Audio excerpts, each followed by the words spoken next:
સંભળાય છે ને બધા? હા.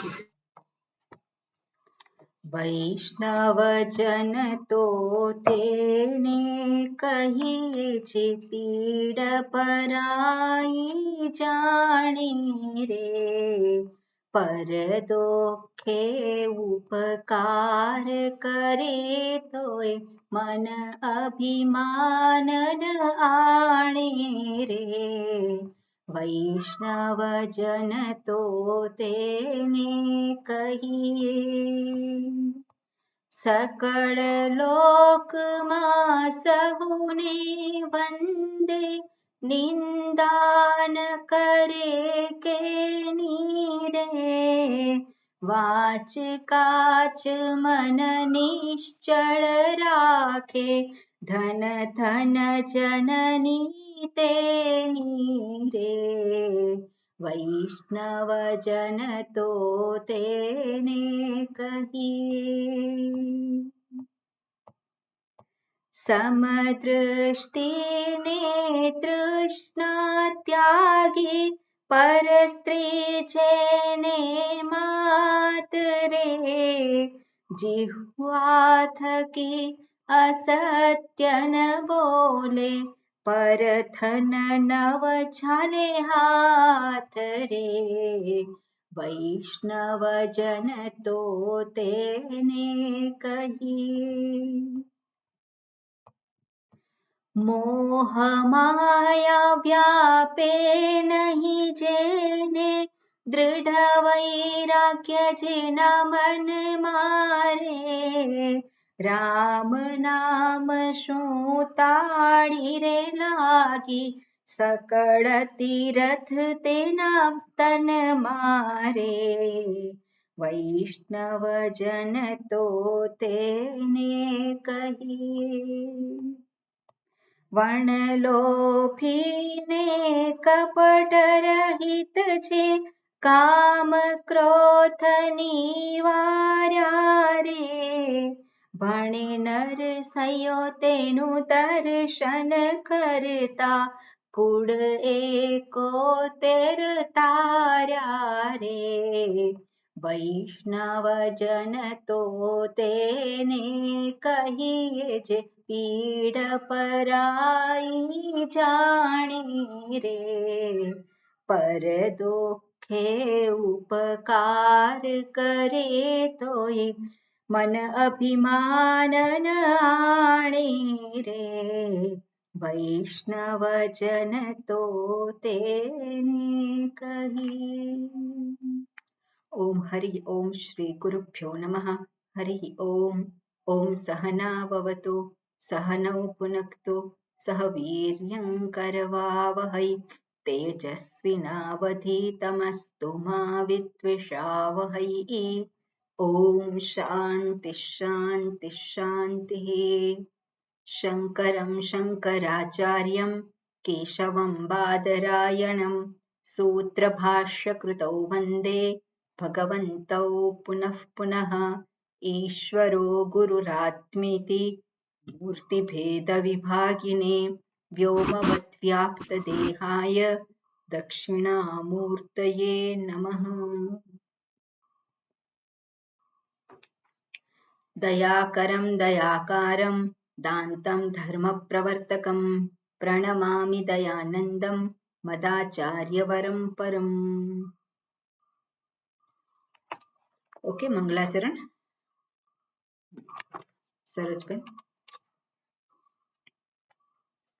ओम नमो भगवते वैवस्वताय, मृत्युवे ब्रह्मविद्याचार्याय, मृत्यवे ब्रह्मविद्याचार्याय नचिकेतसे च.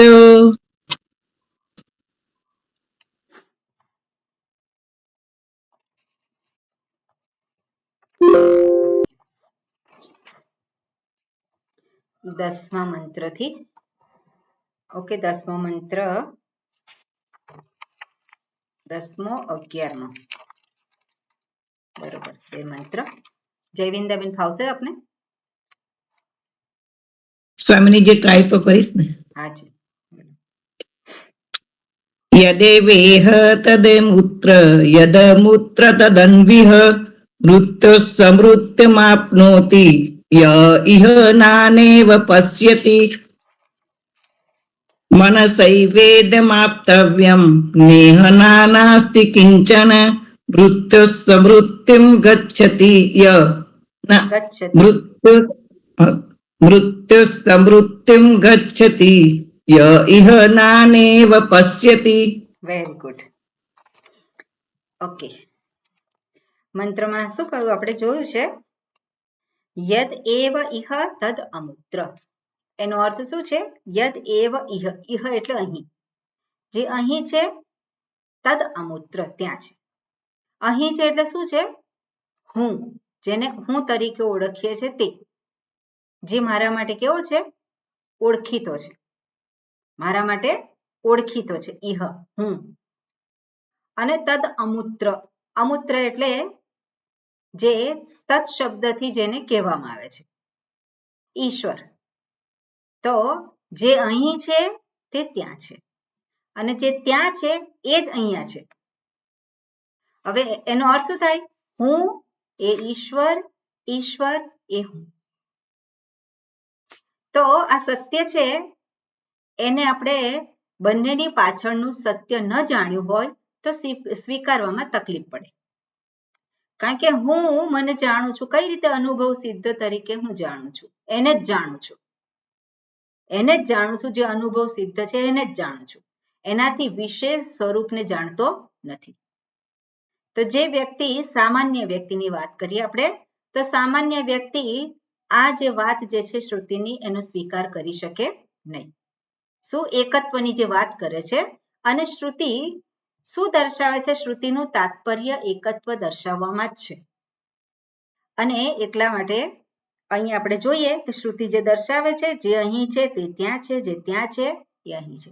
પણ જે આ વસ્તુને જાણતો નથી, આ વસ્તુને માનતો નથી, જાણવા છતાં પણ ફરી પાછું પેલું મન જે છે ક્યાં બેસી જાય છે? ફરી પાછો હું ક્યાં બેસી જાય છે? મન નહીં, પણ હું ક્યાં બેસી જાય છે? એનું આસન, ગઈકાલે આપણે જોતા હતા, એનું આસન ક્યાં સિદ્ધ કરે? એનું આસન લગાવે, આસન લગાવીને બેઠો. તો આસન ક્યાં લગાવે છે? શરીર ઇન્દ્રિય મન બુદ્ધિમાં લગાવ્યું છે. મન વગેરેમાં આસન લગાવી દીધું પછી એ સ્વીકારી ના શકે કે અહમ પૂર્ણ, અહમ સત સ્વરૂપ.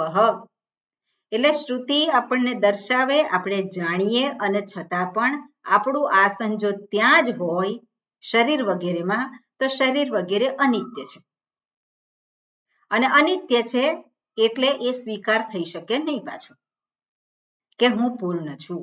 તેની ગતિ શું છે? એને શું પ્રાપ્ત થાય? એટલે શ્રુતિ દર્શાવે છે કે જે આ સત્યનો સ્વીકાર નથી કરતો, અથવા તો આ સત્યને અપરોક્ષ રૂપે જોતો નથી, એને માટે મૃત્યુ હો સમૃત્યુ આપનોતિ. બરાબર?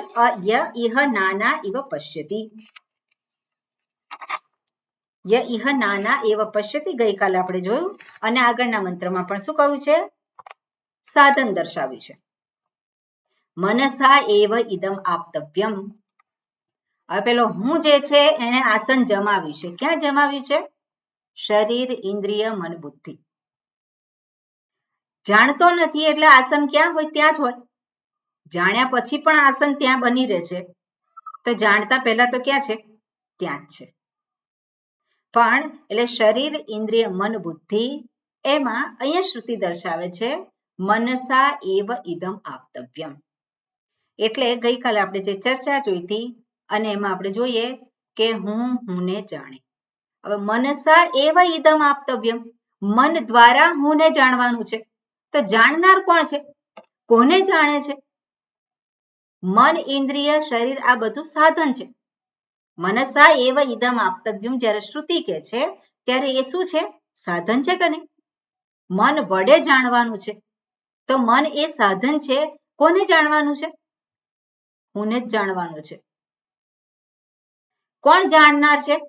હુંને જાણવાનું છે. જાણવા માટે સાધનની સહાય કોણ લે છે? હું જ લઉં છું. એટલે હું જ આ સાધનોની સહાયથી હું ને જાણું છું. બરાબર. શ્રુતિ એક બાજુ કહે છે મનનો વિષય નથી અને ફરી પાછું શું કહે છે મન થકી જ એને જાણી શકાય છે. અને ગઈકાલે આપણે આની વિસ્તારપૂર્વક ચર્ચા કરી. મન જે છે એના માટે સાધન નથી એટલે શું છે મનનું અસ્તિત્વ પણ જેને કારણે છે. મન પણ જેને આધારે બની રહ્યું છે તો એ મન એના અધિષ્ઠાનને જાણી શકે નહીં. અને સાથે સાથે બીજા કયા સાધન એવા છે કે હું જાણી શકું? તો જાણવા માટે આપણને ઇન્દ્રિયો આપી છે, મન આપી છે, બુદ્ધિ. આપણે મન એટલે અંતઃકરણ એ જ આપેલું છે. તો કઈ રીતે હું જાણી શકું? મન વડે જ જાણવાનું છે. તો મન વડે કેવી રીતે જાણવાનું છે? તો મન વડે જે પણ જણાય છે એ અનિત્ય છે. મન વડે જે પણ જાણવાનું છે, જે પણ જણાય છે એ બધું કેવું છે? અનિત્ય વિષય છે. અને જ્યારે અનિત્ય વિષયોને બધાને જાણીને અનિત્ય તરીકે સ્વીકાર કરી અને એ હું નથી. અનિત્ય એ હું છું. જો અનિત્ય હું છું એવું જ જાણવાનું હોય તો શાસ્ત્ર પાસે જવાની જરૂર નથી. એ તો હું જાણું છું. છે કે નહીં? અનિત્ય હું છું એવું જાણવા માટે શાસ્ત્ર પાસે જવાની જરૂર છે? એ તો ખબર જ છે. એ તો મને ખબર જ છે કે હું અનિત્ય છું. પણ શાસ્ત્ર શું કહે છે? તું નિત્ય છે, તો સુખ સ્વરૂપ છે. કેવી રીતે? તો ત્યાં આપણે જાણવું પડે. કેવી રીતે જાણવાનું છે?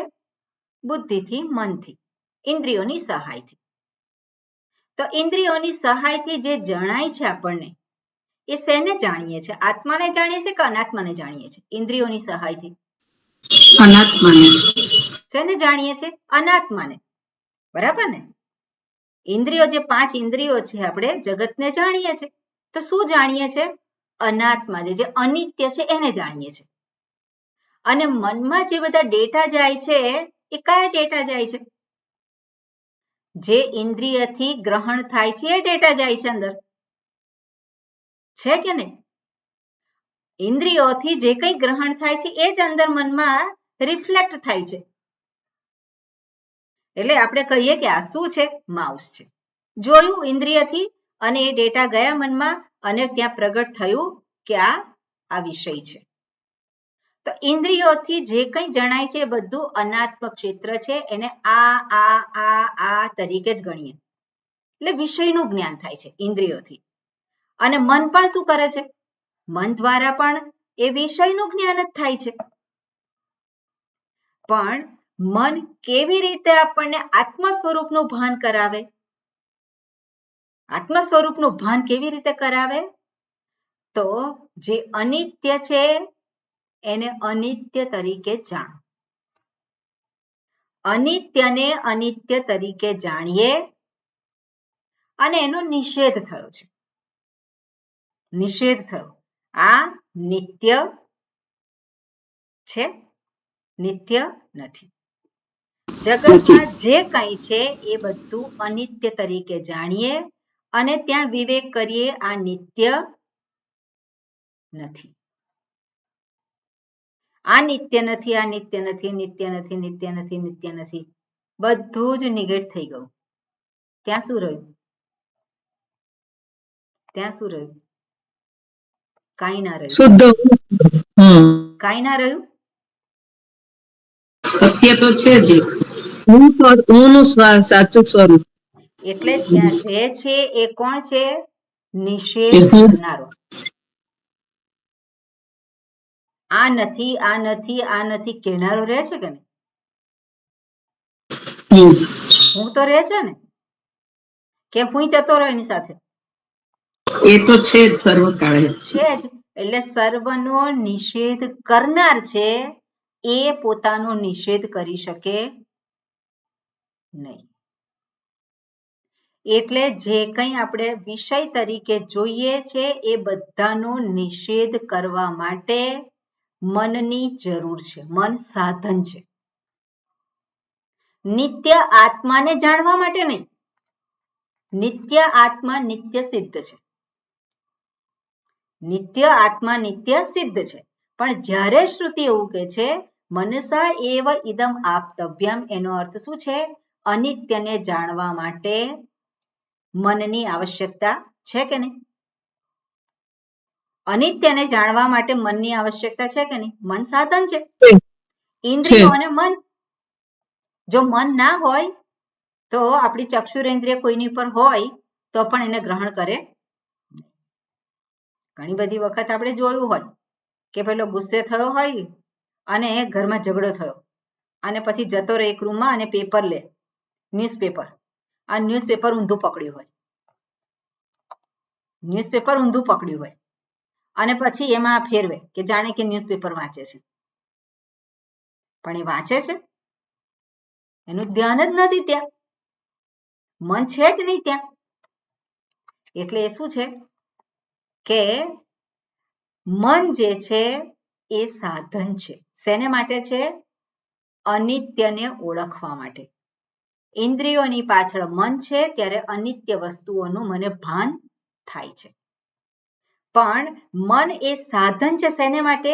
અનિત્યને અનિત્ય જાણવા માટે. મન અને બુદ્ધિ બંને સાથે આવી જાય. અનિત્યને અનિત્ય જાણવા માટે શાસ્ત્ર પાસે જવાની આવશ્યકતા નથી. છે જરૂર? આપણા માટે છે, કારણ કે આપણે એવો વિવેક કર્યો.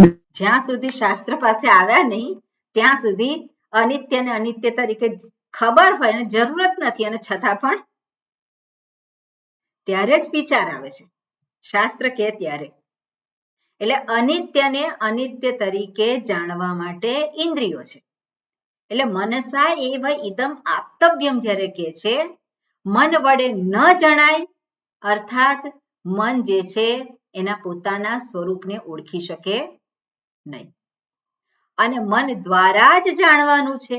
એનો અર્થ છે કે મન જે કંઈ અનિત્ય વસ્તુઓને જાણે છે એને અનિત્ય તરીકે ઓળખવાનું છે.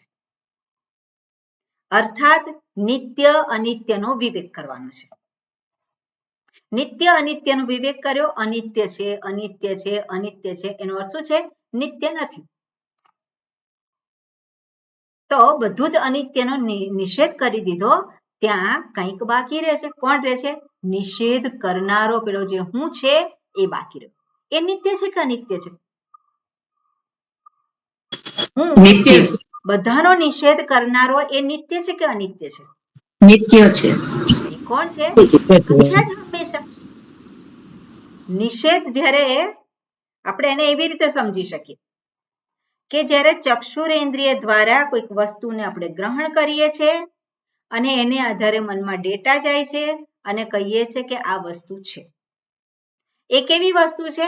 અનિત્ય છે આપણે કહીએ છીએ. બરાબર? ચક્ષુરેન્દ્રિયથી ગ્રહણ થયું અને મનમાં ડેટા ગયા અને આપણે એને કેવી રીતે જાણ્યું? અનિત્ય છે. પણ જે અનિત્ય છે આપણે જે કહીએ છીએ તો એ અનિત્ય એને આપણે વિષય રૂપે જે છે એને આપણે કહીએ છીએ વિષય રૂપે. બરાબર ને? જ્યારે હું જે છે હું વિષય છું કે વિષયી છું?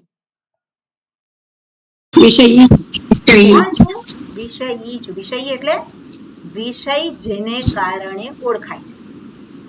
વિષયની પાછળ જો પેલો વિષય જાણનારો ન હોય તો વિષયને હું ગ્રહણ કરી શકું નહીં. અને એ જે વિષયોને ગ્રહણ કરનાર છે એ ક્યારે છે? હંમેશા છે જ. હું જો મનને આધારે ફરી પાછો હુંને જોઉં તો અનિત્ય થઈ જાય. પેલો જાણનારો બુદ્ધિની સાથે બેસી ગયો જાણનારો તરીકે તો ફરી પાછો કેવો છે? અનિત્ય છે. પણ જે જાણનારો બને છે બુદ્ધિને આધારે એ કોણ છે? એ હું છું. એટલે ઉદાહરણથી આપણે જોઈએ તો આ માઉસ છે. કોણ જાણે છે? હું જાણું છું. હું જાણું છું. કેવી રીતે જાણું છું? મનમાં વૃત્તિ ઊભી થઈ. બરાબર ને? મનમાં વૃત્તિ ઊભી થઈ અને હું કહું છું હું જાણું છું. તો હું જાણું છું એ કોણ બન્યો? જાણનારો. એ કોણ બન્યો? જ્ઞાતા. જ્ઞાતા બન્યો. ક્યારે જ્ઞાતા બન્યો? જ્યારે આ વસ્તુને જુએ છે, જાણે છે ત્યારે જ્ઞાતા છે. એની વૃત્તિ મનમાં પ્રગટ થઈ છે એટલે જ્ઞાતા છે. પણ જ્યારે વસ્તુ નથી ત્યારે એને જ્ઞાતા કહેવાય? જ્યારે વસ્તુ નથી ત્યારે એને જ્ઞાતા કહેવાય? જ્ઞાતા તો છે જ. જ્ઞાતા છે. શેનો જ્ઞાતા છે? વસ્તુ નથી તો ન કહેવાય ને જ્ઞાતા. જ્ઞાતા કોને કહીએ આપણે? જાણનારો. પણ જાણનારો ક્યારે બને? જ્યારે સામે કંઈક વસ્તુ હોય તો જાણનારો બને. પણ જ્યારે કોઈ વસ્તુ નથી ત્યારે જ્ઞાતા નથી. જાણનારો કહેવાય? જાણનારો, જોનારો, સૂંઘનારો, માનનારો એને કહેવાય? જ્યારે કઈ છે જ નહીં સામે, હું છું કે નહીં? હું તો છું. એ હું એને જાણનારો કહેવાય? વસ્તુ સામે હોય તો એ જાણનારો બને. વિચાર મનમાં હોય માનનારો બને. મનમાં વિચાર હોય તે માનનારો બને. સામે વસ્તુ હોય તે દ્રષ્ટા બને. દ્રષ્ટા બને, શ્રોતા બને. કોણ બને? કોણ બને? હું બની જાય. હું બને. કોણ બને છે? હું. એટલે હુંના રૂપ છે. જ્યારે વિષય સામે છે ત્યારે એ વિષયને આધારે એ શ્રોતા, દ્રષ્ટા, મંતા, જ્ઞાતા, કર્તા બધા જ રોલ છે. પણ જ્યારે વિષય સામે નથી તેને જ્ઞાતા ના કહેવાય, એને દ્રષ્ટા ના કહેવાય, એને શ્રોતા ના કહેવાય. કોણ કહેવાય? કહેવાય જ નહીં. આપવાનું એને. એટલે શ્રુતિ કહે છે ચૈતન્ય સ્વરૂપ. ચૈતન્ય. ચૈતન્ય એ નામ છે? ચૈતન્ય આપણે નામ કહીએ ચૈતન્ય? નામ નથી. એ સુખ એ નામ છે? નિત્ય એ નામ છે? ભાવવાચક નામ કહેવાય ને. ભાવવાચક નામ કોને કહીએ આપણે? ધાતુનો અર્થ. આપણે જો છે કર્તરી પ્રયોગ, કર્મણી પ્રયોગ અને ભાવે પ્રયોગ. તો ભાવે પ્રયોગ હોય એમાં શું હોય? ધાતુનો અર્થ હોય. તો જ્યારે નિત્ય કે તો નિત્ય એટલે શું છે? અસ્તિ. નિત્ય એટલે અસ્તિ, અસ્તિત્વ. જેને અસ્તિત્વ તરીકે કહીએ છીએ. તો અસ્તિત્વ એ શું છે? ભાવવાચક નામ છે. એટલે હું અસ્તિત્વ, હું ચૈતન્ય. એટલા માટે એને કહેવામાં જ્ઞાન સ્વરૂપ, સત સ્વરૂપ. એટલે જે આવી રીતે જાણે છે. કઈ રીતે જાણે છે? મનસા એવ ઇદમ આપ્તવ્યમ ન ઇહ નાના અસ્તિ કિંચન. જે આવી રીતે જાણે પછી એને અનેક દેખાય ખરું? અનેક છે ખરું? નથી. એટલા માટે શું છે? ન ઇહ નાના અસ્તિ કિંચન. જરા સરખું પણ બીજું છે નહીં. જે આવું નથી જાણતો એના માટે શું છે? મૃત્યોહો સહ મૃત્યુમ આપનોતિ યહ ઇહ નાના ઇવ પશ્યતિ. નાના ઇવ પશ્યતિ. જે અનેકને અનેક છે એવું જાણે છે એના માટે શું છે? ફરી પાછું મૃત્યુથી મૃત્યુ. બરોબર. એટલે આમાં મુખ્ય વસ્તુ શું છે? જ્યાં સુધી મને પોતાને કન્વિક્શન ના હોય. કન્વિક્શન એટલે શું છે? મારી પોતાની સહી ના હોય. હું સત સ્વરૂપ છું, હું ચૈતન્ય સ્વરૂપ છું, હું આનંદ સ્વરૂપ છું. એની નીચે મેં પોતે સહી ના કરી હોય ત્યાં સુધી હું ક્યાં બેઠો છું? મારી બેઠક ક્યાં છે? અનિત્ય. શરીર, ઇન્દ્રિય, મન, બુદ્ધિમાં છે. પણ જ્યારે હું પોતે સહી કરું તો ત્યારે સ્વરૂપમાં પરિપૂર્ણ છું, આનંદ સ્વરૂપ છું, જ્ઞાન સ્વરૂપ છું. પછી કઈ ઈચ્છાઓ રહે? કઈ ઈચ્છાઓ બાકી રહે? કોઈ ઈચ્છા ના રહે બાકી. કોઈ એવી ઈચ્છા ઊભી જ ના થાય. પરિપૂર્ણ છું ત્યાં કઈ ઈચ્છા ઊભી થાય? અને ઈચ્છા ના ઊભી થાય તો કયા વસ્તુ માટે, એટલે જે ઈચ્છા ઊભી થાય છે કયું ભોગવવા માટે હું પ્રવૃત્ત થઉં? કોઈ વસ્તુ ભોગવવા માટે ભોગવવાની આવશ્યકતા છે જ્યારે ઈચ્છા છે, અને ઈચ્છા છે તો વિષયો છે. ઈચ્છા છે તો વિષયો છે જગતમાં, પણ ઈચ્છા જ નથી તો કયા વિષયો છે જગતમાં? શેને ભોગવવા આવવાનો હતો? છે જ નહીં. એટલા માટે એ જે છે આ સત્યને જાણે છે, એને માટે આ જગતમાં ફરી આવવાનું રહેતું નથી. ઓકે, આનું ભાષ્ય પણ આપણે જોયેલું છે, ગઈકાલે જોયું ને આપણે ભાષ્ય. હવે ફરી પાછું આગળનો મંત્ર છે, એમાં શું કે છે? પુનઃ અપી તદ એવ પ્રકૃતમ બ્રહ્મ આહ. ઓકે, વાંચો ચંદ્રિકાબેન. પુનઃ અપી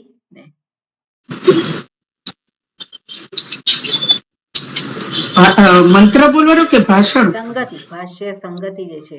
અચ્છા, સંગતિ. હા, પુનઃ અપી તદ એવ પ્રકૃતમ બ્રહ્મ આહ. એટલે પુનઃ અપી એટલે ફરી પાછું. પ્રકૃતમ બ્રહ્મ, તદ એવ પ્રકૃતમ બ્રહ્મ. પ્રકૃતમ એટલે શું છે? જેની ચર્ચા ચાલી રહી છે તે વિષય. પ્રકૃતમ, જે વિષયની ચર્ચા ચાલી રહી છે તે વિષય, એને પ્રકૃત કહેવાય. આ કયા વિષયની ચર્ચા ચાલી છે? બ્રહ્મ અથવા તો આત્મા. એટલે જે બ્રહ્મની ચર્ચા ચાલી રહી છે એ બ્રહ્મના વિશે આહ, શ્રુતિ આહ. શ્રુતિ હવે કહે છે પાછું. શું કહે છે? તો મંત્ર છે. ઓકે, હા, હર્ષાબેન રિપીટ કરજો, બોલું છું. અંગુષ્ઠ માત્ર પુરુષ,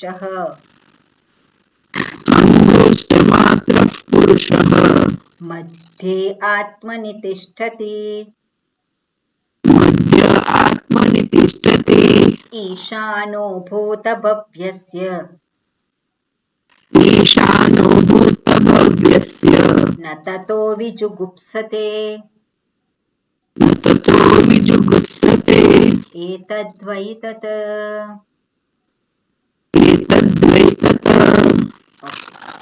હવે અહીંયા એ જે આત્મા બ્રહ્મ એને દર્શાવ્યો છે. અંગુષ્ઠ માત્ર પુરુષ.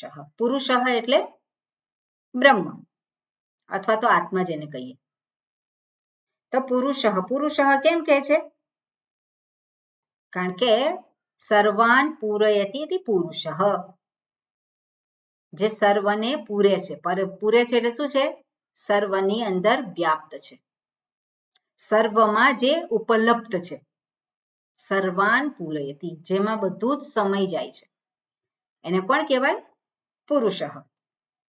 અને એ જે પુરુષ બ્રહ્મ, જે અમર્યાદિત, એનો અર્થ શું થાય? અમાપ એવું, પરિપૂર્ણ, જેમાં બધું જ સમય જાય, એ પુરુષ. બીજો અર્થ એવો પણ થાય, પુરી ઉશતિ ઇતિ પુરુષ. પુરવ ઉશતિ, પુરી નહીં, પુરવ ઉશતિ. પુરી જે છે દીર્ઘ ઈકારાંત શબ્દ, અને પુરી એટલે નગરી. પુરી કદાચ દીર્ઘ ઈકારાંત હશે. પુરી રસ્વ ઈકારાંત નહીં, પણ દીર્ઘ. એટલે પુરી અને સપ્તમી વિભક્તિ થાય પુરવ, અને પુરવ એટલે પુરીમાં, અલકાપુરી. તો ત્યાં શું છે? તો પુરી આવે, પુરી એટલે નગર. તો એ શું છે? પુરી પુરવ ઉશતિ, જે પુરીમાં રહે છે. હવે અહીંયા કઈ પુરીની વાત કરી છે? અલકાપુરી નહીં, નવદ્વારે પુરી દેહી.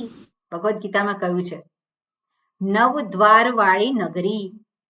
તો નવદ્વાર વાળી નગરી કઈ છે? શરીર, મનુષ્ય શરીર. મનુષ્ય શરીર જે છે શું છે? નવદ્વાર વાળી નગરી છે. અને એ જે નવદ્વાર વાળી નગરીમાં જે પ્રાપ્ત થાય છે, પ્રાપ્ત થાય છે એટલે એને આપણે પ્રાપ્ત કરી શકીએ છીએ. એ છે ક્યાં? છે ક્યાં? સર્વત્ર. સર્વ કારણ કે પુરુષ કે છે એટલે શું છે? અમર્યાદિત છે. અમર્યાદિત ક્યાં હોય? સર્વમાં હોય. અને સર્વમાં હોવા છતાં પણ આ જે નવદ્વાર વાળી નગરી છે એમાં એ ઉપલબ્ધ થાય છે. ઉપલબ્ધ થાય છે એટલે શું છે? એની પ્રાપ્તિ સંભવિત છે. એને જાણવું સંભવિત છે. બરાબર? નવદ્વાર વાળી નગરીમાં એને જાણવું સંભવિત છે. એટલા માટે એને પુરુષ કહે છે. પુરવ ઉશતિ ઇતિ પુરુષઃ. બીજા કોઈ શરીરમાં એને જાણવું સંભવિત નથી. એટલે પુરુષ અંગુષ્ઠ માત્ર. હવે એને અંગુષ્ઠ માત્ર કહ્યું છે. આ અંગુષ્ઠ માત્ર એટલે શું છે? માત્ર એટલે એના જેટલો, માત્ર જ પ્રત્યય છે. અંગુષ્ઠ અને માત્ર જ. માત્ર પરિમાણે માપ બતાવે. તો અંગુષ્ઠ એટલે અંગૂઠા જેટલો. અંગૂઠા જેટલો પુરુષ છે. અને એના વિશે પછી જોઈએ. પછી શું કહ્યું છે? મધ્યે આત્મની તિષ્ઠતિ. આ અંગૂઠા જેટલો જે પુરુષ જે છે મધ્ય એટલે વચમાં, અંદર. મધ્ય એટલે અંદર.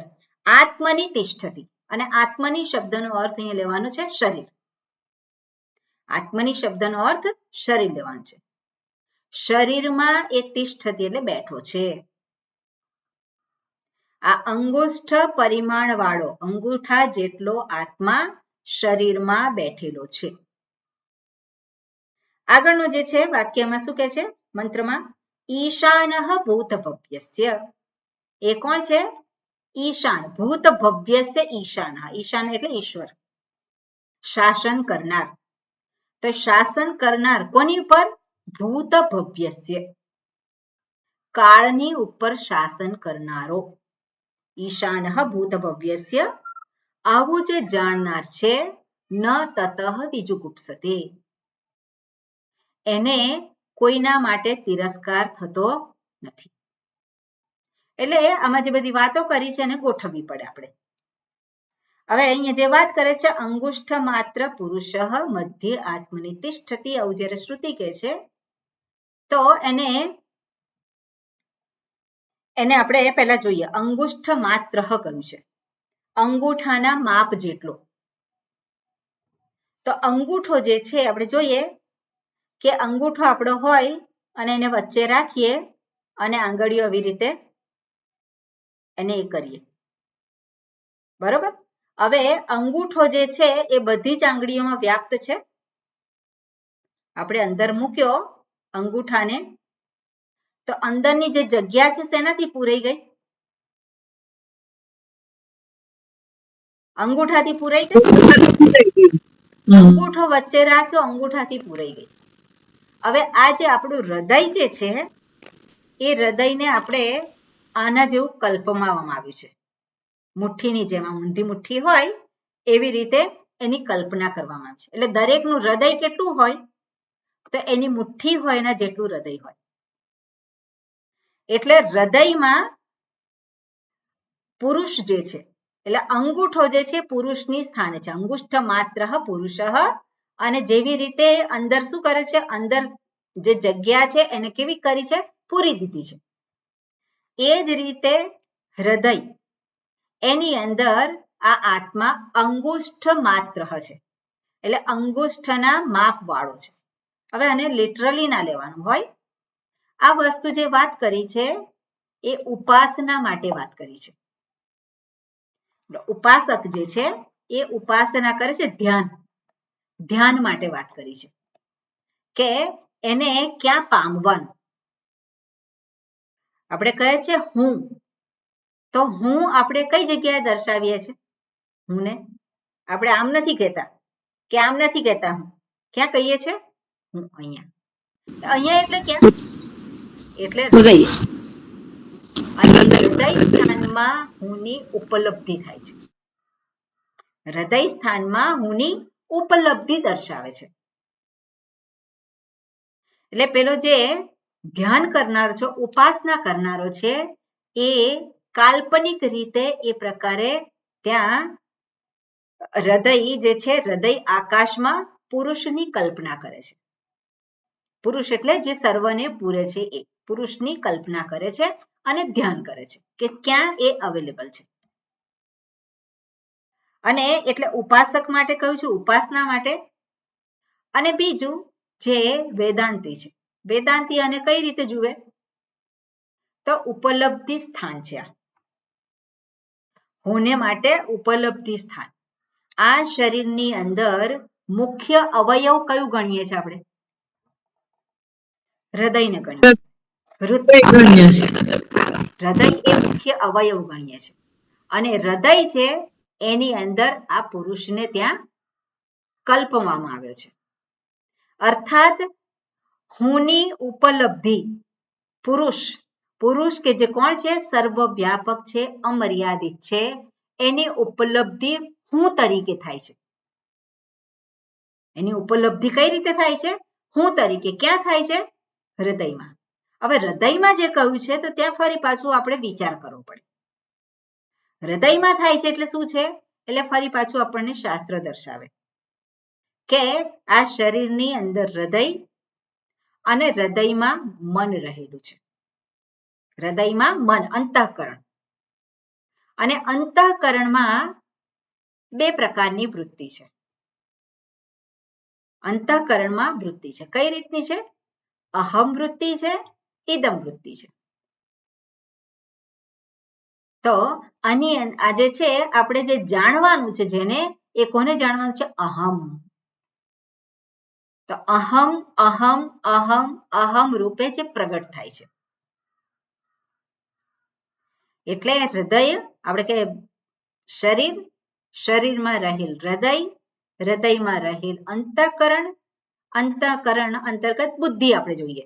હૃદયમાં રહેલ બુદ્ધિ અને એ બુદ્ધિની અંદર અહમ અહમ તરીકે જે સ્ફુરિત થાય છે એ જે છે એને કહેવાય ઉપલબ્ધિ સ્થાન. એટલે એને ઓળખવાનું છે. ત્યાં શું છે? બુદ્ધિથી અંતઃકરણમાં વિવેક કરી અને જે હું છું કેવો છે? હંમેશા જે છે જ નિત્ય, નિત્ય એવા હુંને ઓળખવાનું છે. એટલા માટે આ રીતે અહીંયા કલ્પના કરી છે શ્રુતિએ. અને એ કોણ છે? તો કે ઈશાનઃ ભૂત ભવ્યસ્ય. ભૂત અને ભવિષ્યનો ઈશ્વર છે.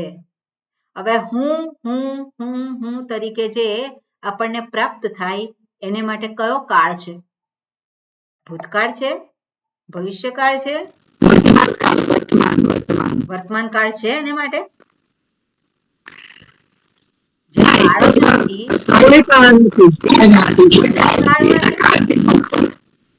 ભૂતકાળમાં આપણે કયા વર્તમાન કાળમાં છે? તો ભૂતકાળમાં નહોતો એ તો છે જ. એટલે કાળની કોઈ મર્યાદા નથી. એ કોણ છે? એ કાળથી પર છે. એ કાળ ઉપર પોતાનું શાસન. એટલે જે આવી રીતે પોતાના સ્વરૂપને ઓળખે છે હું તરીકે, જે ઇદમ છે એ બધું કેવું છે? અનિત્ય છે. અને જાણી લીધું જે હંમેશા જે છે જ એ શું કરે છે? જે અનિત્ય છે એની પર શાસન કરે છે. કહેવાય કે નહીં? જ્યારે સત્યને નથી જાણ્યું ત્યારે અનિત્ય એની ઉપર શાસન કરે છે. પણ સત્યને જાણ્યા પછી શાસન કોનું છે? હુંનું છે. અને એવી રીતે આને ઓળખે છે, ઉપલબ્ધ થાય છે. અને જ્યારે જાણ્યું કે અનિત્યમાં કોઈ તાકાત નથી, અનિત્યમાં કોઈ તાકાત નથી, અનિત્ય એ અનિત્ય છે. હું કોણ છું? નિત્ય છું. અને હું માત્ર આ હૃદયમાં છે? ક્યાં છે? અહીંયા જ ઉપલબ્ધ છે. સર્વમાં ઉપલબ્ધ, સર્વમાં ઉપલબ્ધ છે. કઈ રીતે? હું તરીકે. અને એ જે ઉપલબ્ધ છે સર્વમાં હું એ નિત્ય છે કે અનિત્ય છે? નિત્ય છે. નિત્ય ઉપર છે. અભિવ્યક્તિ જ્યાં ઉપલબ્ધ થાય છે એ તો માત્ર સ્થાન છે. જ્યાં ઉપલબ્ધ થાય છે હૃદય એ તો માત્ર સ્થાન છે, પણ કોણ ઉપલબ્ધ થાય છે? જે નિત્ય છે. જ્યાં ઉપલબ્ધ થાય છે એ અનિત્ય છે. ક્યાં ઉપલબ્ધ થાય છે? અંતઃકરણમાં, હૃદયરૂપી ગુફામાં અંતઃકરણમાં ઉપલબ્ધ થાય છે. એ અંતઃકરણ કેવું છે? નિત્ય છે કે અનિત્ય છે? અનિત્ય છે.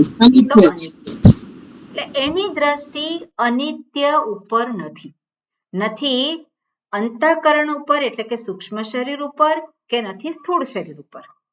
અને ક્યાંથી પ્રગટ થાય છે? જ્યાં જ્યાં અંતઃકરણ છે ત્યાં હું તરીકે પ્રગટ થાય છે. હું ક્યારે નથી હું? એવો કોઈ સમય નથી. હું આ શરીરમાંથી પ્રગટ થાય કે બીજા શરીરમાંથી પ્રગટ થાય? જેની દ્રષ્ટિ હું ઉપર છે એ કયા શરીરનો તિરસ્કાર કરે, કયા શરીરને વિશેષ મહત્વ આપે, કયા અંતઃકરણને આ બહુ સારું છે મન, કઈ બુદ્ધિને એવું એ ગણે કે આ તો બહુ હોશિયાર છે અને આ તો બુદ્ધુ છે, એ કોઈને એવી રીતે કરે નહીં. અને કોઈકને આપણે બુદ્ધુ કહીએ તો આપણને બુદ્ધુ કહેનારો કોઈક હોય કે નહીં? એ હોય જ. આપણાથી ચડિયા તો કોકને કોક તો હોય જ ઉપાધિને આધારે. અને જ્યારે આપણે એને જોઈએ ત્યારે કોઈક પ્રકારનો આપણને ડર અનુભવાય અને બીજાને જોઈને આ તો નકામો છે, આ તો એ છે. તો આ બધું જે છે એ રહે નહીં. એટલે શ્રુતિ શું કહે છે? ન તતઃ વિજુગુપ્સતે, એ કોઈનો તિરસ્કાર કરતો નથી. આગળ 5મા મંત્રમાં પણ આ શબ્દ આવ્યો હતો, ન તતઃ વિજુગુપ્સતે. ત્યાં આપણે અર્થ જે આ બે અર્થ જોયા હતા, પણ ત્યાં મુખ્ય અર્થ જે છે કોઈનાથી ડરતો નથી, કોઈનાથી પણ ભયભીત થતો નથી. પણ અહીંયા એનો અર્થ શું લેવાનો છે? કોઈનાથી પણ કોઈનો પણ એ તિરસ્કાર કરતો નથી, કોઈને માટે ઘૃણા થતી નથી. અને એતદ વૈતત, એતદ આ જે છે એતદ એટલે શું છે? આ. અને આ એટલે કોણ? હું રૂપે જે પ્રગટ થાય છે. તત, તત એટલે કોણ? એ ઈશ્વર. ઈશાનઃ ભૂત ભવ્યસ્ય કહ્યું છે, તે ઈશ્વર. ઈશ્વર એ કોણ છે? હું જ છું, બરાબર ને? કાળનો પણ કાળની ઉપર જે શાસન કરનારો છે એને ઈશ્વર કહીએ અથવા તો હું કહીએ. પણ અહીંયા એ તદ્વૈ તત કહ્યું છે એટલે તત એટલે કોણ? જે ઈશાનઃ ભૂત ભવ્યસ્ય, બરાબર? ઈશ્વર જે છે. અને આ રીતે અહીંયા એકત્વની સિદ્ધિ કરી. ઓકે, ભાષ્ય જોઈએ. હા જગદીશભાઈ, બોલું છું, રિપીટ કરજો. અંગુષ્ઠ માત્ર, અંગુષ્ઠ પરિમાણ,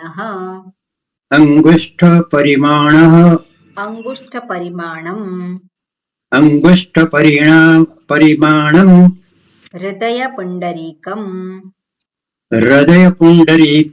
તચ્છિદ્રવર્તી, અંતઃકરણ ઉપાધિ, અંગુષ્ઠ માત્ર,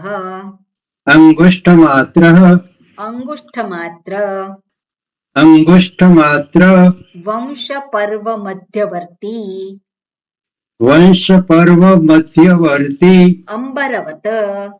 અંબરવત, પુરુષઃ, પૂર્ણમ અનેન સર્વમ ઇતિ, મધ્યે આત્મની, શરીરે તિષ્ઠતિ, યહ તમ આત્માનમ ઈશાનમ ભૂતભવ્યસ્ય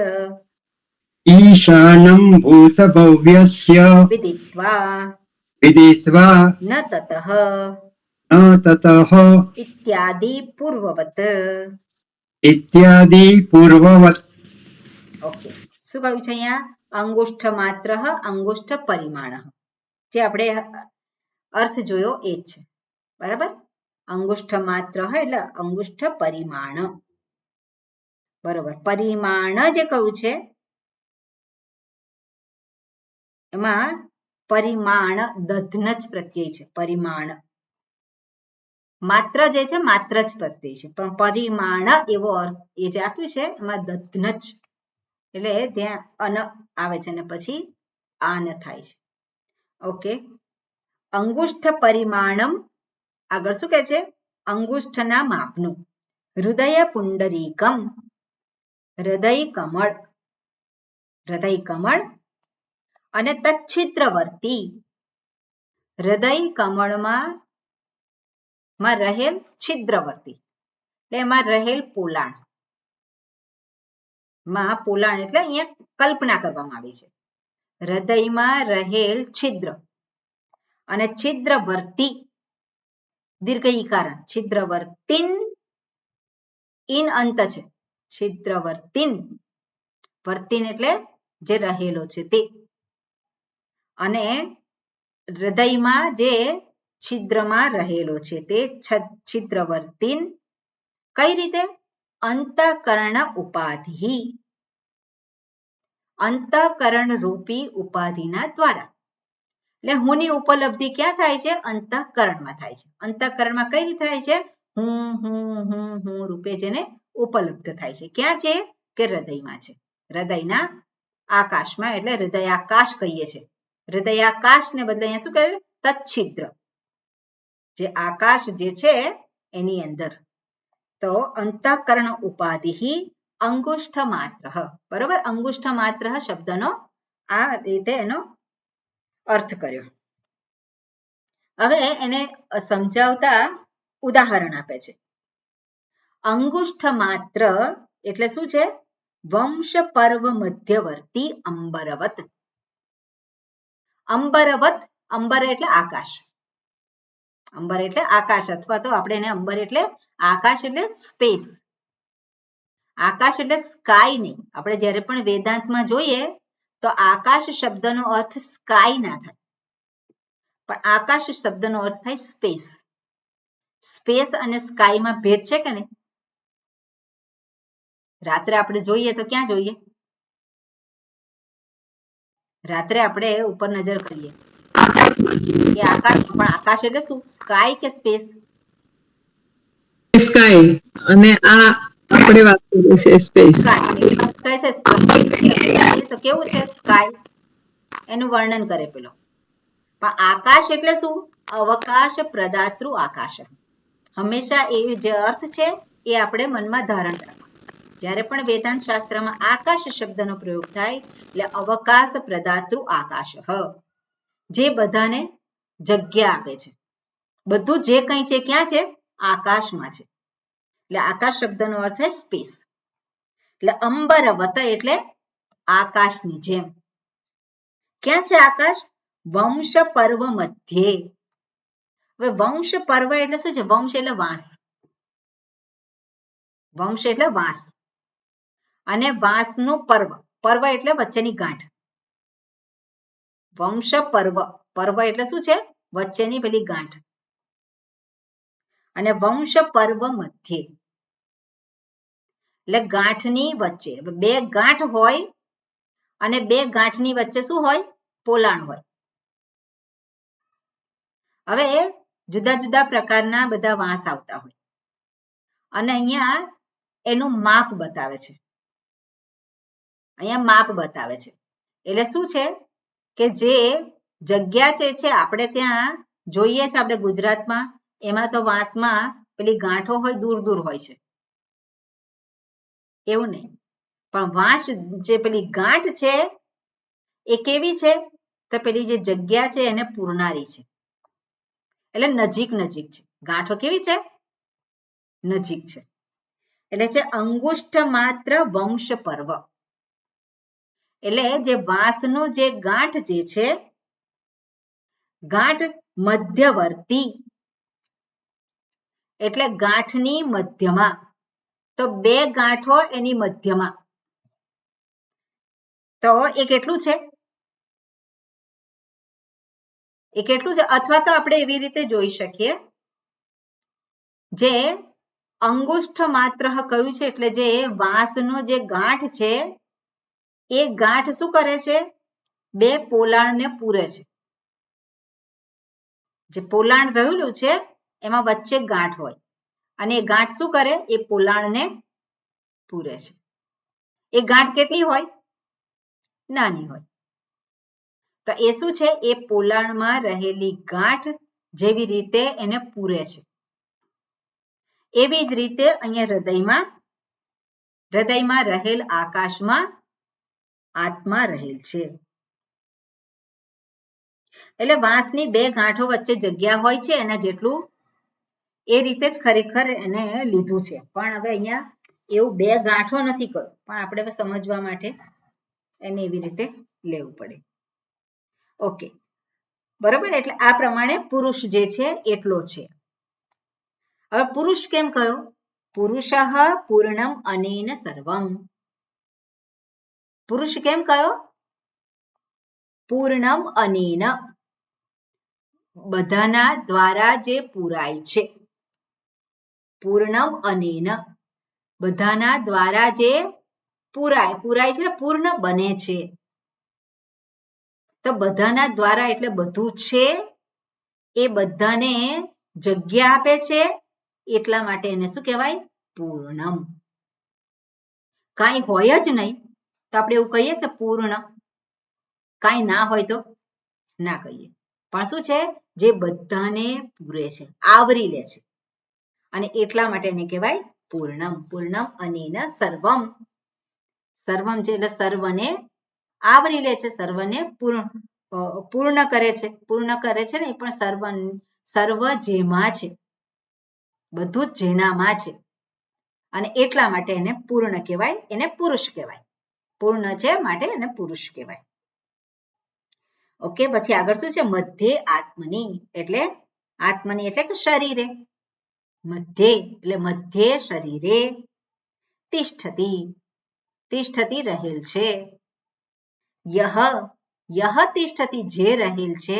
તમ, તે આત્માનમ, તે આત્માને. ઈશાનમ ભૂત ભવ્યસ્ય વિદિત્વા, એને જાણીને. વિદિત્વા એટલે શું છે? જાણીને. કઈ રીતે જાણીને? ભૂત ભવ્યસ્ય ઈશાનમ, ભૂત અને ભવિષ્યનો સ્વામી. ઈશાનમ એટલે એને સ્વામી જાણીને. ન તતઃ ઇત્યાદિ પૂર્વત. તો ન તતઃ એ મંત્રમાં છે. ન તતઃ પછી કયો શબ્દ છે? ઇત્યાદિ. ન તતઃ, મંત્રમાં ન તતઃ પછી કયો શબ્દ છે? મંત્રમાં એટલે ન તતઃ ઇત્યાદિ. ઇત્યાદિ એટલે શું છે? વિજુગુપ્સતે. ન તતઃ ઇત્યાદિ, જે મંત્રમાં કહ્યું છે ઇત્યાદિ એટલે શું? વિજુગુપ્સતે. અને એતદ્વૈ તત, એને કઈ રીતે લેવાનું છે? પૂર્વવત. પૂર્વે પણ આવી જ ગયેલું છે, અને પૂર્વે જેવી રીતે તમે અર્થઘટન કર્યું છે એવી જ રીતે અહીંયા પણ અર્થઘટન કરવાનું છે. એટલે તતઃ ન વિજુગુપ્સતે, એટલે કોઈનો એ તિરસ્કાર કરતો નથી, કોઈની ઘૃણા કરતો નથી, કોઈનાથી એ ભયભીત થતો નથી. કેમ? કારણ કે સર્વને હું જ પૂર્ણ કરું છું, સર્વને સત્તા હું જ આપું છું. હું છું તો બધું જ છે, અને બધું નથી અને છતાં હું તો છું જ. હુંનું ક્યારેય પણ એનું અસ્તિત્વ ન હોય એવું છે નહીં, કારણ કે એ તો કાળનો પણ કાળ છે. ભૂત ભવિષ્ય વર્તમાન એનો પણ એ કોણ છે?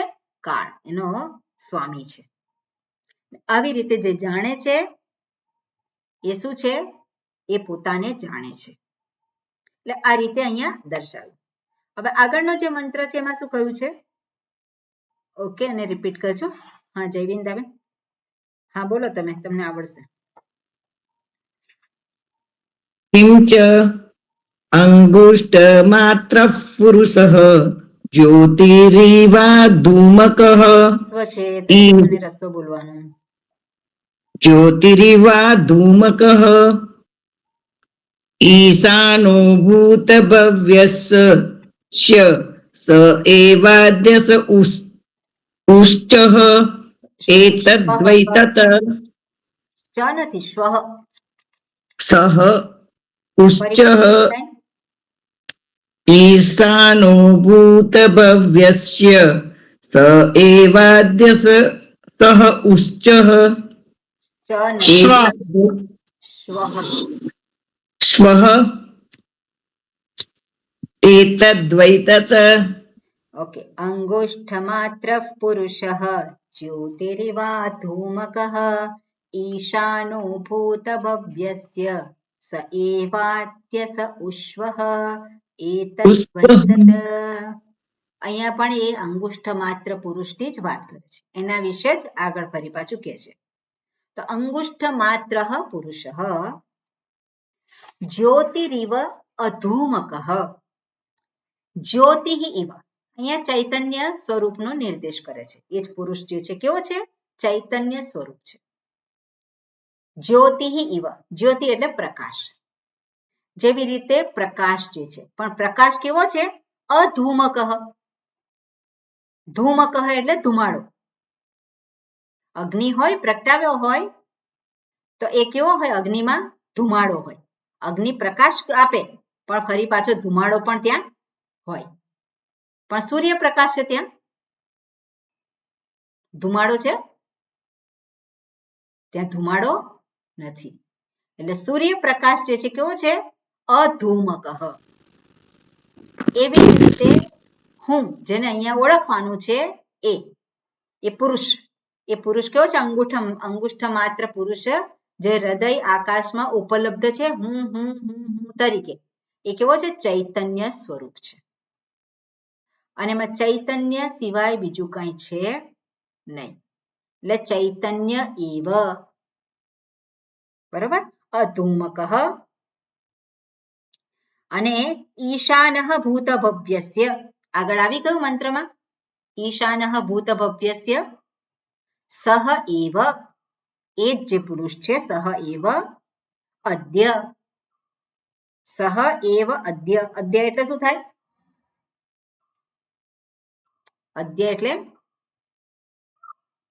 આજે અદ્ય એટલે આજે પણ આજે એટલે કાળના સંદર્ભમાં છે જે આગળ આવી ગયું ને કે ઈશાનમ ભૂતભવ્યસ્ય ઓકે એટલે અહીંયા જે અદ્ય કહ્યું છે આજે એટલે શું હમણાં એટલે ક્યાં એનો પછી ભગવાન ભાષ્યકાર કહેશે કે પ્રાણીષુ વર્તમાન બધા જ પ્રાણીઓમાં જે ઉપલબ્ધ જે રહેલ છે જે છે ઇદાનીમ એટલે ઈશાનઃ ભૂતભવ્યસ સહ એવ અદ્ય સહ ઉશ્વઃ સહ ઉ એટલે ખરેખર શ્વઃ એટલે શું અદ્ય એટલે આજે અને શ્વઃ એટલે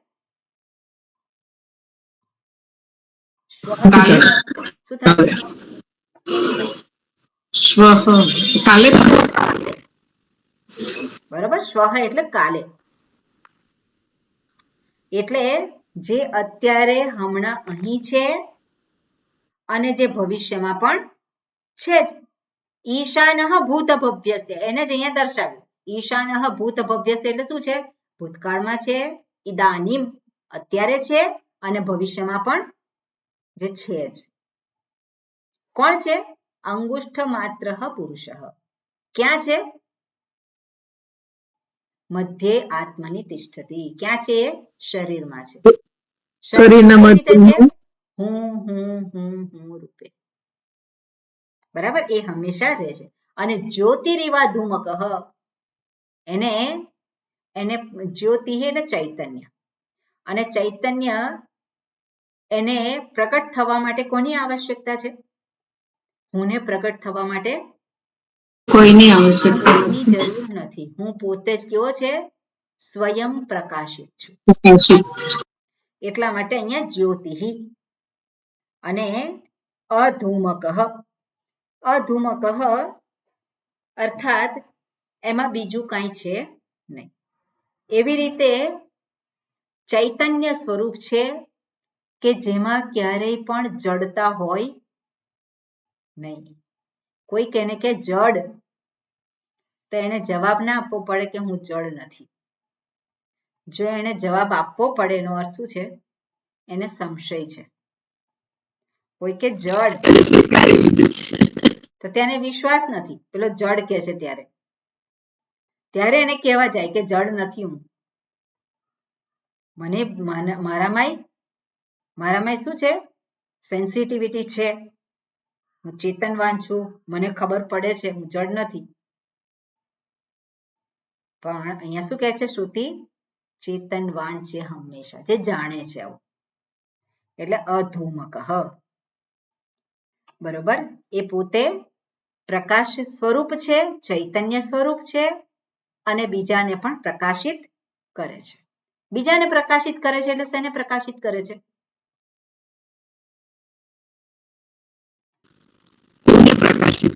હું તો પ્રકાશ સ્વરૂપ છે, હુંને ક્યાં પ્રકાશિત કરે?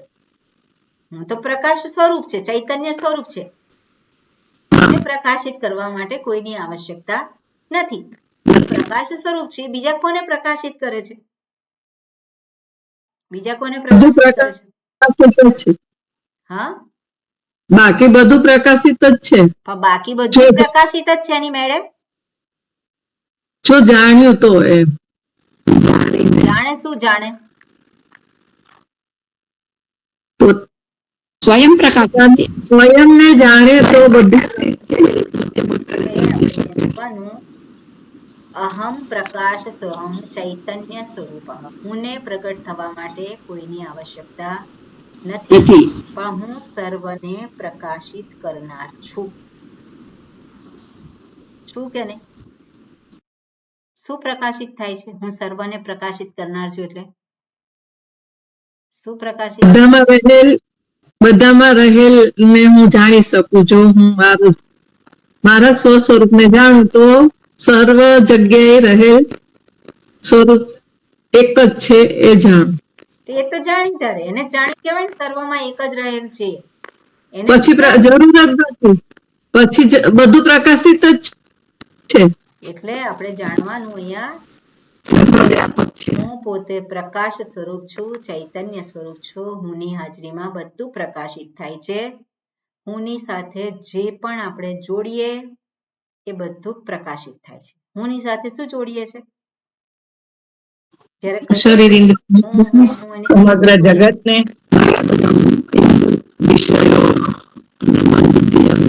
સાથે જે કંઈ જોડાય એ બધાને એ પ્રકાશિત કરે છે. એટલે હુંની હાજરીમાં બીજું બધું જ પ્રકાશિત થાય છે. બરોબર, બધાનું સ્વરૂપ એ પ્રકાશ સ્વરૂપ છે, અને બધામાં હું આવી ગયો, હું પ્રકાશ સ્વરૂપ છે ને જાણ્યું, પણ એ પ્રકાશ સ્વરૂપ બીજાને પણ પ્રકાશિત કરે છે. એટલે શું છે? જે અનિત્ય છે એને પણ એ પ્રકાશિત કરે છે. અહમ નિત્ય ચૈતન્ય સ્વરૂપ, અને એ અનિત્ય જડ એવા બધા પદાર્થોને એ પ્રકાશિત કરે છે. એટલે હું શરીર છું, કેવી રીતે ખબર પડી?